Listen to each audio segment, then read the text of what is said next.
कृष्णाय वासुदेवाय हरये परमात्मने प्रणतः क्लेशनाशाय गोविंदाय नमो नमः। हरे कृष्णा। ओम नमः शिवाय। संगीता धर्म सागर चैनल परिवार में आप सभी भक्तों का दिल से बहुत बहुत स्वागत है। आप सभी का दिन शुभ और मंगलमय हो। आज हम श्रवण करेंगे वैशाख मास महात्म्य में अध्याय 9 का और साथ ही दुख हरता सुख करता रिद्धि सिद्धि देने वाले श्री गणेश जी महाराज, विष्णु प्रिया तुलसी महारानी, तीर्थों का पूरा पुण्य देने वाली पथवारी माता की और खेजड़ी वृक्ष की पावन कथा सुनेंगे। तो एक ही कहानी से आपको 4 कहानी सुनने का पुण्य फल मिलेगा, तो वीडियो को पूरा अवश्य सुनिएगा। हे प्रिय भक्तों, भगवान श्री कृष्ण को अपने भक्त बहुत ही प्रिय हैं और मान्यता है कि जो भक्त अनन्य भाव से श्री कृष्ण की भक्ति करते हैं, भगवान उनके कार्य स्वयं संवारते हैं। तो आइए सुनते हैं भगवान श्री कृष्ण के भक्त की भक्ति पूर्ण सत्य कथा। इसके बाद आज की महत्वमय कथा सुनेंगे। एक समय की बात है, एक संत रहा करते थे। वह भगवान श्री कृष्ण के परम भक्त थे। श्री कृष्ण जी की मानसिक पूजा किया करते थे। उन्होंने भगवान श्री कृष्ण के साथ पिता और पुत्र जैसा संबंध बना रखा था। भगवान श्री कृष्ण मेरे बालक हैं और मैं उनका पिता हूँ, इसी प्रकार का वह मन में विचार किया करते थे। ऐसा ही वह भाव भी रखते थे और इसी प्रकार की उनकी भक्ति थी। इसी प्रकार से वह भगवान श्री कृष्ण की वात्सल्यपूर्ण भक्ति करते थे। वह प्रतिदिन कान्हा जी को उठाते, उन्हें भोजन करवाते, गोद में खिलाते और अपना पूरा वात्सल्य भगवान श्री कृष्ण पर उड़ेल देते थे। संत जी कभी कभी कहते कि कान्हा मेरी दाढ़ी नोच रहा है, तो कभी कहते कि कान्हा भाग रहा है, और वह स्वयं उसके पीछे पीछे पकड़ने के लिए दौड़ते थे। इस प्रकार से भक्ति भाव में श्री कृष्ण में वह पूरा संसार ही भूल गए थे। हर समय कृष्ण भक्ति में ही रमे रहते थे। एक बार संत जी अपने शिष्यों से बोले कि मैं कभी गंगा स्नान के लिए नहीं गया। फिर शिष्यों ने कहा कि गुरुजी आप काशी चले जाओ। लेकिन संत जी तो भगवान श्री कृष्ण के वात्सल्य भाव में इतने रमे हुए थे कि उन्हें लगता था कि श्री कृष्ण जी कह रहे हैं कि बाबा मैं तो अभी बहुत छोटा हूँ, बाबा अभी आप मुझे छोड़कर मत जाओ। समय के साथ साथ संत जी और भी वृद्ध हो गए, लेकिन उनका कन्हैया वही 8 साल का बालक ही रहा। उनका वात्सल्य अभी भी कान्हा के बाल रूप में ही था। संत जी इसी प्रकार से भगवान श्री कृष्ण के चिंतन में ही रहे और प्रतिदिन भगवान श्री कृष्ण के वात्सल्य में ही डूबे रहते थे। और कुछ समय के बाद संत जी अपनी उम्र पूरी करके स्वर्ग सिधार गए। हे प्रिय भक्तों, शिष्य उन्हें शमशान ले जाने के लिए जाने की तैयारी करने लगे। इतने में ही 7-8 साल का एक बहुत सुंदर बालक गंगा जल का घड़ा लेकर आया और कहने लगा कि मैं इनका मानस पुत्र हूँ और मैं ही इनका संस्कार करूंगा। इनकी इच्छा थी कि गंगा स्नान करने के लिए जाएं, इसीलिए मैं उनकी इच्छा अवश्य ही पूरी करूंगा और इसीलिए मैं घड़े में गंगा जल लेकर आया हूँ। अब बालक ने संत जी के पार्थिव शरीर को गंगा स्नान करवाया, संत के माथे पर तिलक लगाया और उनका अग्नि संस्कार भी किया। उस बालक में एक अद्भुत सी कशिश थी कि कोई भी कुछ नहीं बोल सका और किसी ने उससे कुछ पूछा भी नहीं। अग्नि संस्कार के बाद वह बालक अंतर्ध्यान हो गया। उस बालक के जाने के बाद लोगों के मन में आया कि संत जी तो बाल ब्रह्मचारी थे, उनका तो कोई पुत्र नहीं था। वह श्री कृष्ण को अपना मानस पुत्र मानते थे। इसीलिए भगवान श्री कृष्ण जी स्वयं ही संत के पुत्र के रूप में आए थे और एक पुत्र का धर्म निभाया, अंतिम संस्कार किया, गंगा जल से स्नान भी करवाया। एक पुत्र होने के सारे फर्ज ठाकुर जी ने पूरे किए। इसीलिए कहा जाता है कि अपना मान टले टल जाए, भक्त का मान न टलते देखा। प्रबल प्रेम के पाले पड़कर हरि का नियम बदलते देखा। हरे कृष्णा। तो यह थी आज की कहानी। उम्मीद करती हूँ आप सभी भक्तों को पसंद आई होगी। तो आइए मन में गौरी पुत्र गणेश और अपने कुलिष्ठ देवी देवताओं का ध्यान करते हुए वैशाख मास महात्म्य का रसपान करते हैं। पिछले अध्याय में श्री सूत जी महाराज सभी ऋषियों के पूछने पर धर्मराज और ब्राह्मण का संवाद बताते हुए तुलसी दल और पीपल के वृक्ष की महिमा बता रहे थे। साथ ही 3 प्रेत किन कर्मों से प्रेत योनि को प्राप्त हुए थे, इसकी कथा भी बताई। आज इस अध्याय में उन 3 प्रेतों के उद्धार की कथा को सुनेंगे। तो आइए प्रारंभ करते हैं। अवैशाख नाम वाला प्रेत अपनी और बाकी दोनों प्रेतों के विषय में बात करके मौन हो गया। फिर थोड़ी देर मौन रहने के बाद वह फिर से बोला, हे विप्रवर, हम तीनों के प्रेत योनियों में पड़ने का जो भी कारण है वह सब मैंने आपको बता दिया है। अब आप हम लोगों का पाप से उद्धार करो, क्योंकि आप तो विप्र हो। हे ब्राह्मण, पुण्यात्मा साधु पुरुष तीर्थों से भी बढ़कर हैं। वे शरण में आए हुए महान पापियों को भी नरक से तार देते हैं। जो मनुष्य सदा गंगा आदि संपूर्ण तीर्थों में स्नान करता है तथा जो केवल साधु पुरुषों का संग करता है, उनमें साधु संग करने वाला पुरुष ही श्रेष्ठ है। इसीलिए आप हमारा उद्धार कीजिए। अथवा मेरा एक पुत्र है जो धन शर्मा नाम से विख्यात है। हे स्वामी, आप उसी के पास जाकर ये सब बातें उसे समझा दीजिए।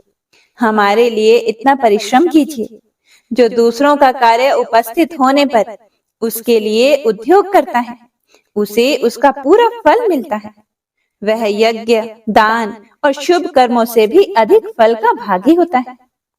फिर यमराज कहते हैं कि हे ब्राह्मण, उस प्रेत के वचन को सुनकर धन शर्मा को बड़ा ही दुख हुआ। उसने यह जान लिया कि ये मेरे पिता हैं जो नरक में पड़े हुए हैं। तब वह सर्वथा अपनी निंदा करते हुए बोला, हे स्वामी, मैं ही आपका पुत्र धन शर्मा हूँ। मैं आपके किसी भी काम ना आया। मेरा जन्म तो निरर्थक हो गया। जो पुत्र आलस्य छोड़कर अपने पिता का उद्धार नहीं करता, वह अपने को पवित्र नहीं कर पाता। जो इस लोक और परलोक में भी सुख का संतान विस्तार कर सके, वही संतान या तनय माना गया है। इस लोक में धर्म की दृष्टि से पुरुष के 2 ही गुरु हैं, पिता और माता। इनमें भी पिता ही श्रेष्ठ है, क्योंकि सर्वत्र बीज की ही प्रधानता देखी जाती है। हे पिताजी, मैं क्या करूं, कहां जाऊं, कैसे आपकी गति होगी? मैं धर्म का तत्व नहीं जानता, केवल आपकी आज्ञा का पालन करूंगा।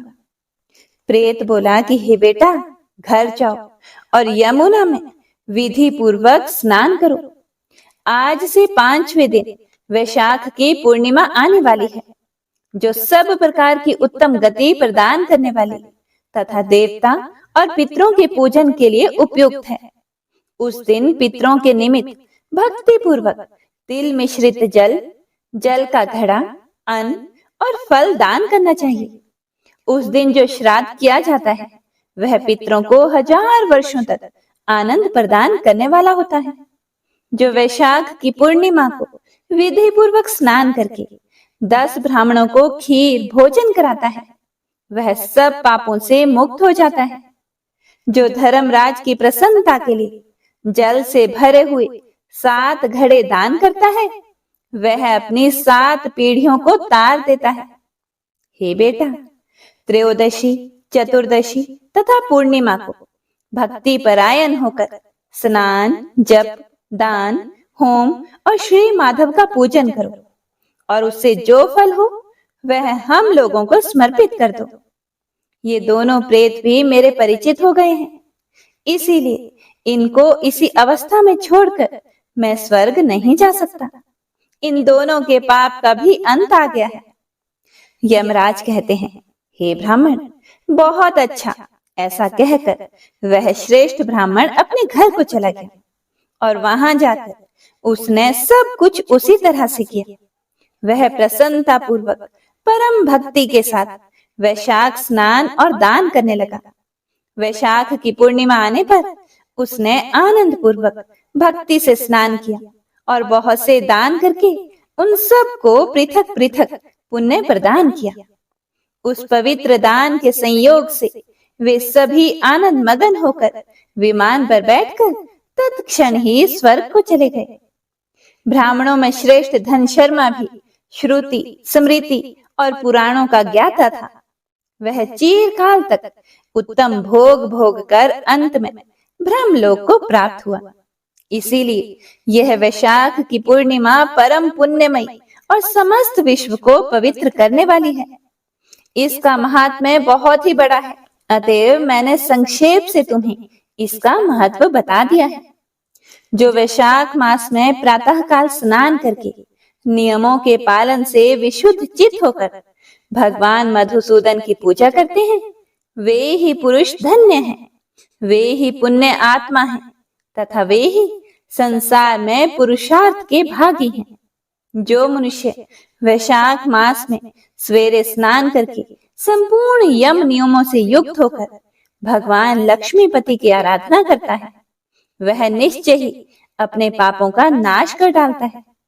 जो प्रातः काल उठकर श्री विष्णु की पूजा के लिए गंगा जी के जल में डुबकी लगाते हैं, उन्हीं पुरुषों ने समय का सदुपयोग किया है। वे ही मनुष्यों में धन्य तथा पाप रहित है। वैशाख मास में प्रातः काल नियम युक्त हो जाने पर मनुष्य जब तीर्थ में स्नान करने के लिए पैर बढ़ाता है, उस समय श्री माधव के स्मरण और नाम कीर्तन से उसका एक एक पग अश्वमेध यज्ञ के समान पुण्य देने वाला होता है। श्री हरि के प्रियतम वैशाख मास के व्रत का यदि पालन किया जाए तो यह मेरु पर्वत के समान बड़े उग्र पापों को भी जलाकर भस्म कर डालता है। हे विप्रवर, तुम पर अनुग्रह होने के कारण मैंने यह प्रसंग संक्षेप से तुम्हें बता दिया है। हे प्रिय भक्तों, यमराज जी कहते हैं, जो मेरे कहे हुए इस इतिहास को भक्ति पूर्वक सुनेगा वह भी सब पापों से मुक्त हो जाएगा तथा उसे मेरे लोक यमलोक में नहीं आना पड़ेगा। वैशाख मास के व्रत का विधि पूर्वक पालन करने से अनेकों बार के किए हुए ब्रह्म हत्या आदि पाप भी नष्ट हो जाते हैं। यह निश्चित बात है, इसमें कोई भी संदेह नहीं। वह पुरुष अपने 30 पीढ़ी पहले के पूर्वजों और 30 पीढ़ी बाद की संतानों को भी तार देता है, क्योंकि अनायास ही अनेक प्रकार के कर्म करने वाले भगवान श्री हरि को वैशाख मास बहुत ही प्रिय है। इसीलिए वह सब मासों में श्रेष्ठ है। आज का अध्याय यहीं समाप्त होता है। हे प्रिय भक्तों, तो आइए गणेश जी महाराज, तुलसी महारानी, पटवारी माता और खेजड़ी वृक्ष की पावन कथा का रसपान करते हैं। हे प्रिय भक्तों, यहाँ पर मैं आपको बता दूं कि खेजड़ी वृक्ष मतलब राजस्थान में शमी के वृक्ष को खेजड़ी वृक्ष कहा जाता है। तो एक बार प्रेम से जयकारा लगाइए। दुख हरता, सुख करता, रिद्धि सिद्धि देने वाले गणेश जी महाराज की जय हो। विष्णु प्रिया तुलसी महारानी की जय हो। तीर्थों का पूरा पुण्य देने वाली पटवारी माता की जय हो। शिव प्रिया खेजड़ी वृक्ष की जय हो। बहुत समय पहले की बात है, किसी गांव में एक भाई बहन रहते थे। दोनों में आपस में बहुत ज्यादा प्यार था। बहन का नियम था कि वह अपने भाई का चेहरा देखने के बाद ही खाना खाते थे। इतना ज्यादा प्रेम होता था। धीरे धीरे दोनों बड़े होते गए। बहन की शादी दूसरे गांव में हो गई। अब बहन को यह चिंता सताने लगी कि आगे क्या करूंगी, कैसे नियम करूंगी। उसने अपने पति को अपने नियम के बारे में बता दिया। पति ने भी उसे आज्ञा दे दी कि तुम रोज उसके घर जाकर अपने भाई को देख सकती हो। अब बहन क्या करती थी, हर रोज वह सुबह जल्दी उठती थी और जल्दी जल्दी अपने सारे घर का काम करके अपने भाई का मुंह देखने के लिए उसके घर चली जाती थी। जिस रास्ते से बहन अपने भाई को देखने के लिए उसके घर जाती थी, वह रास्ता बड़ा ही सुनसान था। वहां खेजड़ी के पेड़ के नीचे विनायक जी की मूर्ति, हरी भरी तुलसी माता और पथवारी माता उसे दिखाई दिए।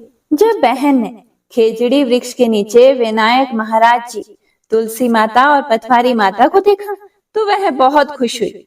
बहन भगवान की सच्ची भक्त थी। पूजा पाठ, व्रत, स्नान आदि बहुत नियम करती थी।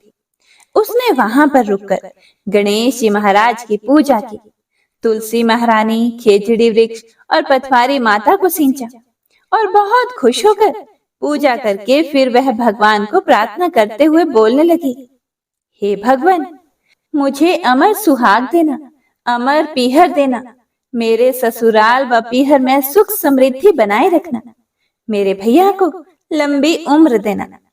इस तरह प्रार्थना करके वह अपने भाई के घर चली गई और भाई का मुख देखा और अपने ससुराल को लौट आई।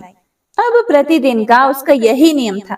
रोज सुबह जल्दी उठकर घर के काम वगैरह करके फिर रास्ते में गणेश जी महाराज की, तुलसी की, पथवारी की और खेजड़ी वृक्ष की पूजा करती, भाई से मिलती और वापस अपने ससुराल आ जाती। ससुराल आकर कुछ खाना खाती और घर के बाकी काम करती। अच्छा खासा नियम चल रहा था। लेकिन जिस रास्ते से बहन अपने ससुराल से अपने भाई के घर को जाती थी, वहां पर बहुत सारी कांटों की झाड़ियां थी, जिसकी वजह से अक्सर बहन के पैरों में कांटे चुभ जाते थे। कभी उसकी चुनरी कांटों में अटक जाती थी। देखिए, क्योंकि पहले के समय में ज्यादातर लोग पैदल ही यात्रा करते थे, नंगे पैर ही बिना चप्पल के ही यात्रा करते थे। एक समय की बात है, जब बहन भाई के घर पहुंची और भाई का मुंह देखा और फिर बैठ गई। उस समय बहन थोड़ा सा लंगड़ा कर चल रही थी, तो भाभी ने उससे पूछा कि पैरों में क्या हो गया है। यह सुनकर उसने भाभी को जवाब दिया कि रास्ते में जंगल के झाड़ियों के गिरे हुए कांटे पांव में चुभ गए हैं। तो भाई भाभी से बात करके बहन वापस अपने ससुराल चली जाती है। उधर उसके भैया भाभी आपस में बात कर रहे थे। तब भाभी ने अपने पति से कहा कि बाईसा के पैरों में रोज कांटे चुभ जाते हैं, रास्ते में बहुत कांटों वाली झाड़ियां हैं, रास्ते को साफ करवा दो। आपकी बहन के पांव में बहुत सारे कांटे चुभ जाते हैं। यह सुनकर भाई को अच्छा न लगा, क्योंकि वह भी अपनी बहन से बहुत प्यार करता था। भाई ने तब कुल्हाड़ी लेकर सारी झाड़ियों को काटकर रास्ता साफ कर दिया। रास्ता साफ करते करते वह उस स्थान पर पहुंच गया जहां पर खेजड़ी का वृक्ष था। गणेश जी महाराज थे, तुलसी महारानी थी और पथवारी माता थी। वहां पर जाकर उसने इन सब को देखा। अब जो उसका भाई था वह बहुत ही भोला भाला था। उसे इन सब के प्रताप और शक्ति का पता नहीं था। उसे लगा यह भी कांटे वाली झाड़ियां ही है और ऐसे ही पत्थर पड़े हुए हैं। उसने गणेश जी महाराज और पथवारी माता की शिला को वहां से हटा दिया, तुलसी को उखाड़ दिया और खेजड़ी के वृक्ष को भी निकाल दिया और पूरा रास्ता बहुत अच्छे से साफ कर दिया। अब उसके इस कार्य से भगवान बहुत क्रुद्ध हो गए, बहुत गुस्सा हो गए। भाई थक गया था और वापस अपने घर आ गया और घर आकर वह सो गया। जब वह सोया तो वह सोता ही रह गया, क्योंकि भगवान का अभिशाप उसे लग गया था। पत्नी ने उसे जगाने की बहुत कोशिश की, लेकिन पति जागा ही नहीं। अब उसकी पत्नी जोर जोर से रोने लगी और लोग इकट्ठा हो गए। लोग उसके पति को अंतिम संस्कार के लिए ले जाने लगे।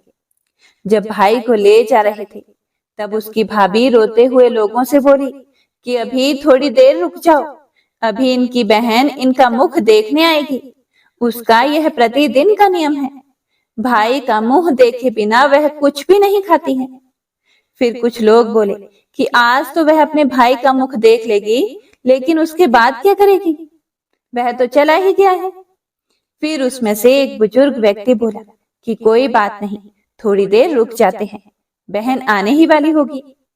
रोज दिन की तरह बहन अपने भाई का मुंह देखने के लिए जंगल में निकली। जब वह जा रही थी, तो उसे रास्ता बड़ा ही साफ दिखाई दिया। वह बड़ी हैरान हुई कि यह रास्ता साफ किसने किया होगा। अब जैसे जैसे वह आगे बढ़ी, उसे वह जगह मिली जहां पर खेजड़ी का वृक्ष था। गणेश जी महाराज थे, तुलसी माता थी, पथवारी माता थी। लेकिन जब उसने देखा तो वहां पर कुछ भी नहीं था, सब उखड़ा पड़ा हुआ था। यह देखकर वह बहुत दुखी हुई। अब वह वहां पर ही रुक गई और वापस से उसने खेजड़ी की डाली लगाई, 7 पत्थर लेकर पथवारी माता बैठाई, तुलसी माता का पेड़ फिर से लगाया। गणेश जी महाराज की मूर्ति को उसने खेजड़ी वृक्ष के नीचे दोबारा से स्थापित कर दिया। सबको उसने सींचा और अच्छे से पूजा की और फिर सूर्य भगवान को साक्षी मानकर सबके पैर पकड़कर बोली कि हे भगवान, जिसने भी यह किया है उसे माफ करना। मेरे जैसा अमर सुहाग और मेरे जैसा अमर पीहर सबको देना। और फिर बोलकर वह आगे निकल गई। तब भगवान सोचने लगे कि यह तो हमें प्रतिदिन बड़ी ही श्रद्धा भाव से पूछती है। अगर इसकी नहीं सुनी तो हमें कौन मानेगा, हमें कौन पूजेगा। तब सिद्धि विनायक जी ने उसे आवाज दी कि बेटी, वापस आकर इस खेजड़ी की 7 पत्तियां लेकर जा और उसे कच्चे दूध में घोलकर भाई के ऊपर छींटा मार देना। वह उठकर बैठ जाएगा। यह सुनकर जब बहन पीछे मुड़ी तो वहां पर कोई नहीं था और उसे तो कुछ भी समझ नहीं आ रहा था कि कौन उठकर बैठ जाएगा, क्योंकि उसे तो कुछ भी पता नहीं था। फिर वह यह सोचने लगी कि ठीक है, जैसा सुना वैसा ही कर लेती हूँ। फिर वह 7 खेजड़ी की पत्तियां लेकर अपने भाई के घर पहुंची। वहां उसने देखा कि बहुत से लोग बैठे हुए हैं। भाभी बैठकर रो रही है और भाई की लाश रखी हुई है। भाभी बोली कि कल तुम्हारे लिए रास्ता साफ करने गए थे, वापस आकर सोए तो सोते ही रह गए। फिर बहन समझ गई कि भाई ने रास्ता साफ करते हुए तुलसी पथवारी उखाड़ दी थी, गणपति महाराज की मूर्ति हटा दी थी, तभी भगवान रुष्ट हो गए हैं। और आज रास्ते में भगवान ने ही वह आवाज दी थी। तब उसने उन पतियों को बताए हुए नियम के तहत भाई के ऊपर इस्तेमाल किया। तब भाई उठकर बैठ गया। फिर भाई बहन से बोला कि मुझे तो आज बहुत ही गहरी नींद आ गई थी। तब बहन बोली, यह नींद किसी दुश्मन को भी ना आए। फिर वह अपने भाई से बोली कि भाई, आपने रास्ता क्यों साफ किया, भगवान को उनके स्थान से क्यों हटाया। अब भाई को तो कुछ पता नहीं था। बोला, बहन मुझे माफ कर दो, मुझसे गलती हो गई। तब बहन बोली, कोई बात नहीं, मैं वापस से उन्हें ऊंचे पर बैठा कर आई हूँ। अब तुम भी रोज चलकर उनकी पूजा करना। भगवान ने मेरी इतनी लाज रखी, श्रद्धा भक्ति से प्रसन्न होकर तुम्हें तुम्हारा नया जीवन दिया है। मुझे मेरा अमर सुहाग और अमर पीहर वापस दिया है। हे भगवान, जैसे उस बहन को दिया, उस बहन की लाज रखी, उसकी भक्ति की, उसकी श्रद्धा की कदर की, ऐसे ही हम सब के ऊपर अपनी कृपा दृष्टि बनाए रखना। हमें अमर सुहाग देना, अमर पीहर देना। तो प्रेम से बोलिए, गणपति महाराज की जय, पथवारी माता की जय, तुलसा महारानी की जय, खेजड़ी वृक्ष की जय, सूर्य नारायण भगवान की जय। पाप नाशक स्तोत्र के बारे में महात्मा पुष्कर कहते हैं कि मनुष्य चित्त की मलिनतावश चोरी, हत्या, पर स्त्री गमन आदि विभिन्न पाप करता है, पर जब मन कुछ शुद्ध होता है तब उसे इन पापों से मुक्ति की इच्छा होती है। उस समय भगवान नारायण की दिव्य स्तुति करने से समस्त पापों का प्रायश्चित पूर्ण होता है। इसीलिए इस दिव्य स्तोत्र का नाम समस्त पाप नाशक स्तोत्र है। तो आइए पूरे प्रसन्नचित मन से इसे श्रवण करते हैं। पुष्कर जी बोले, सर्वव्यापी विष्णु को सदा नमस्कार है, श्री हरि विष्णु को नमस्कार है। मैं अपने चित्त में स्थित सर्वव्यापी अहंकार शून्य श्री हरि को नमस्कार करता हूँ। मैं अपने मानस में विराजमान अव्यक्त, अनंत और अपराजित परमेश्वर को नमस्कार करता हूँ। सबके पूजनीय, जन्म और मरण से रहित प्रभावशाली श्री विष्णु को नमस्कार है। विष्णु मेरे चित्त में निवास करते हैं। विष्णु मेरी बुद्धि में विराजमान है। विष्णु मेरे अहंकार में प्रतिष्ठित हैं और विष्णु मुझ में भी स्थित हैं।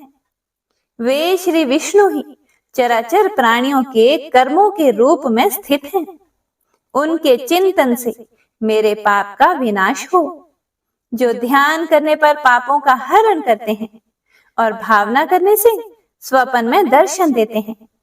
इंद्र के अनुज शरणागत जनों का दुख दूर करने वाले उन पापापहारी श्री विष्णु को मैं नमस्कार करता हूँ। मैं इस निराधार जगत में अज्ञान के अंधकार में डूबते हुए को हाथ का सहारा देने वाले परात्पर स्वरूप श्री विष्णु के सम्मुख नतमस्तक होता हूँ। सर्वेश्वर प्रभो, कमल नयन परमात्मन, ऋषिकेश, आपको नमस्कार है। इंद्रियों के स्वामी श्री विष्णु, आपको नमस्कार है।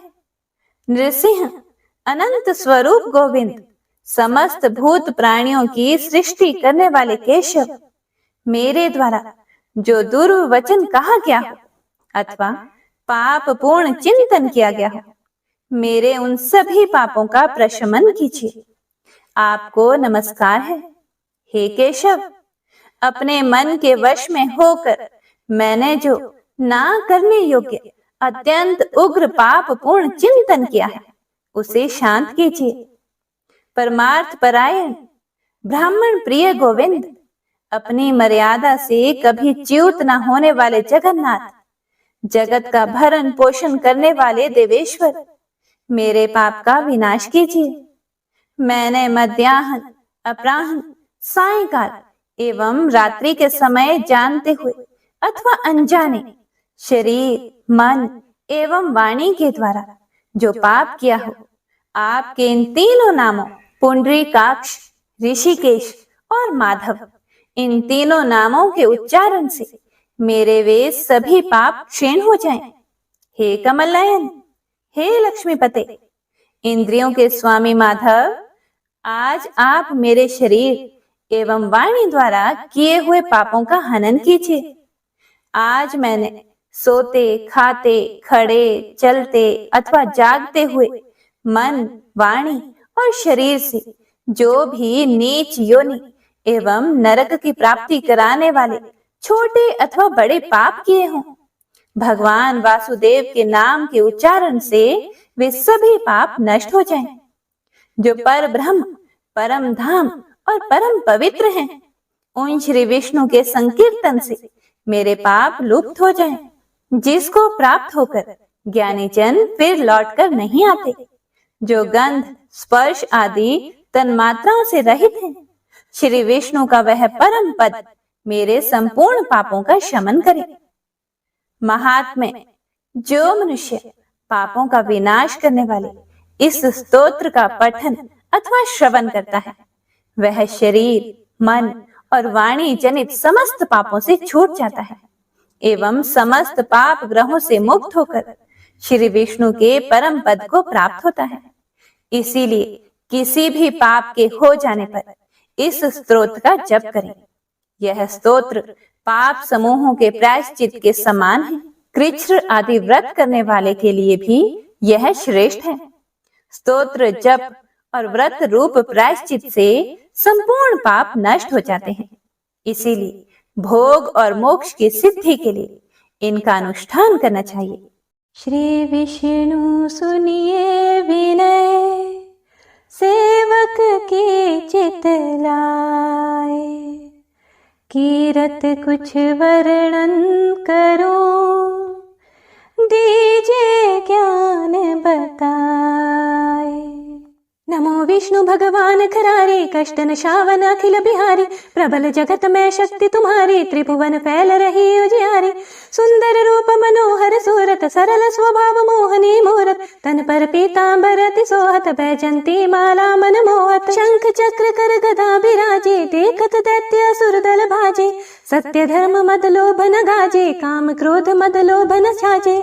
संत भक्त सज्जन मनरंजन, धनुज असुर दुष्टन दल गंजन, सुख उपजाए कष्ट सब भंजन, दोष मिटाए करत जन सज्जन, पाप काट भव सिंधु तारण, कष्ट नाश कर भक्त उबारण, करत अनेक रूप प्रभु धारण, केवल आप भक्ति के कारण, धरणी धेनु बन सुमहि पुकारा, तब तुम रूप राम का धारा, भार उतार असुर दल मारा, रावण आदिक को संहारा, आप वराह रूप बनाया, हिरण्याक्ष को मार गिराया, धर्म तस्य तन सिंधु बनाया, 14 रत्नन को निकलाया, अमिलख असुरन द्वंद मचाया, रूप मोहनी आप दिखाया, देवन को अमृत पान कराया, असुरन को छवि से बहलाया, कूर्म रूप धर सिंधु मझाया, मंद्राचल गिरि तुरंत उठाया, शंकर का तुम फंद छुड़ाया, भस्मासुर को रूप दिखाया, वेदन को जब असुर डुबाया, कर प्रबंध उन्हें ढूंढवाया, मोहित बन कर खल ही नचाया, उसी ही कर से भस्म कराया, असुर जलंधर अति बलदाई, शंकर से उनकी नहीं लड़ाई, हार पार शिव सकल बनाई, कीन सती से छल खल जाई, सुमिरन कीन तुम्हें शिवरानी, बतलाई सब विपत कहानी, तब तुम बने मुनीश्वर ज्ञानी, वृंदा की सब सुरति भुलानी, देखत 3 धनुष शैतानी, वृंदा आए तुम्हें लपटानी, हो स्पर्श धर्म क्षति मानी, हनासुर उर शिव शैतानी, तुमने ध्रुव प्रहलाद उबारे, हिरण्याकुशादिक खल मारे, गणिका और अजामिल तारे, बहुत भक्त भव सिंधु उतारे, हरहु सकल संताप हमारे, कृपा करहूँ हरि सिरजनहारे, देखहूँ मैं निज दर्श तुम्हारे, दीन बंधु भक्तन हितकारे, चाहताप का सेवक दर्शन, करहूँ दया अपनी मधुसूदन, जानो नहीं योग्य जप पूजन, होए यज्ञ स्तुति अनुमोदन, शील दया संतोष सुलक्षण, विदित नहीं व्रत बोध विलक्षण, करहूँ आपका किस विधि पूजन, कुमति विलोक होत दुख भीषण, करहूँ प्रणाम कौन विधि सुमिरन,